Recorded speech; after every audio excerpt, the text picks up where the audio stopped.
Did God change his mind about incest? I know, great topic, right? We're going to talk about that and other things today on Wake Up to the Bible. My dad is already confused.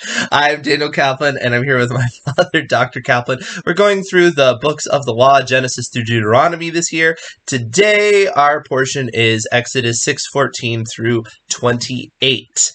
And I'll be reading from the Robert Alter translation. These are the heads of their fathers' houses. The sons of Reuben, Israel's firstborn, Enoch and Palu, Hezron and Carmi. These are the clans of Reuben. And the sons of Simeon, Jemuel and Jamin and Ohad and Jachin and Zohar and Saul, son of the Canaanite women. These are the clans of Simeon. And these are the names of the sons of Levi according to their lineage: Gershon, Kohath, and Merari. And the years of the life of Levi were 170 years. The sons of Gershon, Libni, and Shimi, according to their clans. And the sons of Kohath, Amram, and Izhar, and Hebron, and Uzziel. And the years of the life of Kohath were 133 years. And the sons of Merari, Mali, and Mushi. These are the clans of the Levi according to their lineage. And Amram took him as wife Jochebed his aunt, and she bore him Aaron and Moses. And the years of the life of Amram were 37 years. And the sons of Izhar, Korah, and Nepheg, and Zichri. And the sons of Uzziel, Mishael, and Elazaphan, and Sithri. And Aaron took him Elisheba, daughter of Amminadab, sister of Nashon, as wife, and she bore him Nadab and Abihu, Eleazar, and Ithamar. The sons of Korah, Issar, and Elkanah, and Abesaph. These are the clans of the Korahite. Okay, it seems like that's the end of that section, but I would think it would keep going. Hold on. Nope, it keeps going. It goes to 28. That makes more sense. And Eleazar, son of Aaron, had taken him a wife from the daughters of Pudiel, and she bore him Phinehas. These are the heads of the fathers of the Levites according to their clans. It was the very Aaron and Moses to whom the Lord said, "Bring out the Israelites from the land of Egypt in their battalions." It was they who were speaking to Pharaoh, king of Egypt, to bring out the Israelites from Egypt, the very Moses and Aaron. Okay. One more verse, no? 28, no? Yeah, I guess it says, and it happened on the day the Lord spoke to Moses in the land of Egypt, but then it cuts off. So I don't know. We'll just cut it off there. I'll repeat it tomorrow, because that seems like a strange place to cut it off. It might be a typo. Anyway, so we get a lot of lineage, but that gets us to his question, but my dad has a comment first. Did he really say in verse... oh, no. In verse... I might have made a let mistake. me see, the life of Levi. Levi lived to be 137, according to what I have here. Oh, yeah. I said I reversed it, didn't I? I did a little dyslexia. Okay, so it is 137. Yes. All right, good. Yeah. All right. Other than that, whatever comments you 137 is a long time, though. Yeah, people are still living fairly long here. Yeah. It's not until Moses that it's under 120 or whatever, right? Right. And even Moses himself said that people normally only go about 70 or 80 years, so these may have still been unusual here. Mm-hmm. Yeah, that's interesting. Unless he was getting an insight about the future, I suppose.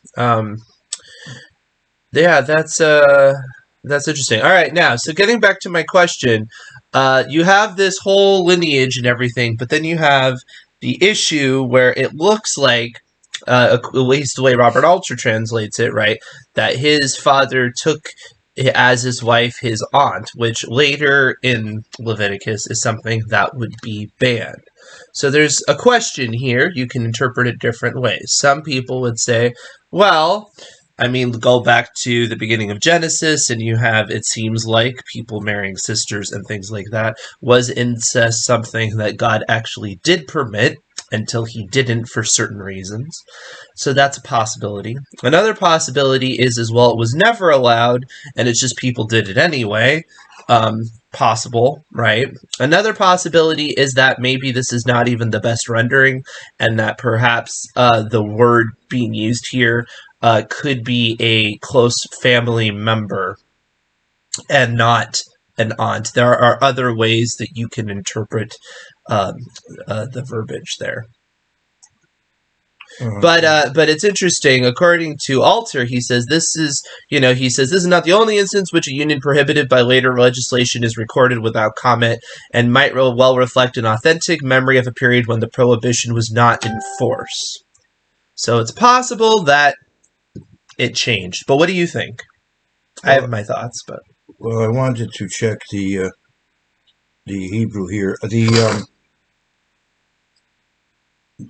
I wanted to mention that the situation, it somehow, just as lifespans got less over time, it may be that there's some inherent issue genetically that over time, as the human race multiplied and time went on, and the human race developed, that incest became a bigger problem than initially. I mean, Abraham married a half sister, for example, and first cousins were marrying. First cousins were still allowed in the Old Testament, but in many countries now they're not. There is clearly a health risk with first cousins, and yet the Bible has marriages of first cousins. Right. So it seems to me that maybe over time, incest became a bigger issue. I don't know. I don't know enough about anatomy or biology or whatever to know the reason for that. But I wanted to also check the Hebrew on the Exodus 20, right, 6:20. Yeah. Right. Okay. Yeah. But go ahead. Keep Yeah. comment. I wanted to say. No worries. My phone is not. It is possible. It is possible that it is not the way it appears, because people have made that case. But let's imagine for the sake it was. It still doesn't necessarily mean that it's acceptable even then, because obviously we have lots of accounts of people doing things that are marginal, that maybe they should know better one way or the other. Well, you have a case of Simeon marrying a Canaanite woman. Right. And that's mentioned as if it's something to be aware of. It may be considered less than the right thing to do. Right. It's mentioned here. Right. Yeah. So it could be that as well. It doesn't necessarily mean that God essentially adjusted that policy. The only place where it gets hairy about that is the original account in Genesis, where it seems like God is not only allowing it, but actually commanding it. But there are workarounds, possibly. There's other ways you could look at that. But. Well, in defense of Simeon, who else is he going to marry if he's living there? Who's available to marry? Fair enough. Now, regarding this thing, it says he married Amram and Dodato, his aunt. I suppose it could mean loosely. It could be a closer relative. Yeah. You do have to play a little bit, but it's not impossible. Is what I'm saying. Not impossible. It's not impossible that he could be referring to something like a cousin or a close relation. Because the term is also used for regarding lovers in Song of Solomon. Dodi li, my beloved is mine. And although it means uncle, or Doda means aunt, but the root of it, doesn't imply the legal relationship. So, exactly. So, all right. Yeah. So some people think of it as like a kin person. Yeah, that's a good point. So it's possible. I'm not going to rule that out. If you sleep better at night knowing that Moses was a product of what would be a Levitically correct union later, or it's possible that they were not doing the right thing. But again, we have that all throughout the Bible. Like look at Judah. And what ends up becoming the lineage of Christ, and you have Tamar, which is obviously not acceptable. So it's not like it's unheard of, to have that. So, well, at some point, we don't know everything that went on all those years before the Bible gets maybe more detailed with its history. There may have been a time when people, one way or the other, began to understand that certain relationships shouldn't happen. But the Egyptians evidently had a more incestuous culture than some other ones. But it may be because at one time it was not such a problem. It perpetuated in Egypt. I was going to mention also there was a student of the Bible who was thinking, well, maybe just as God created Eve for Adam, maybe in the beginning he created wives for the A early. student of the Bible? I think he means me. Yeah, Oh, Daniel. Yeah, okay. No, but I have thought of that. I thought, well, it's possible that maybe the process that created Eve maybe created the others, and you might be saying, well, doesn't that break canon? It doesn't exactly, because if you think of that being a product of the children, it still makes Eve and Adam the progenitors of everybody, right? well, that is a good point. It still does. If he took a part of the man to make the woman, Yeah. yeah, It's right. still a result of that. Yeah. But that would have been a lot of surgery going on. So I mean, right, but who knows? Like that account is very the whole who is Cain's wife. We're going back to the first episodes, but who is right. Cain's wife is never fully explained, and so to me, I don't have a problem with that. What I tend to lean on, this is my bias. I've said it before, is I tend to lean on moral consistency. So I would prefer in my own.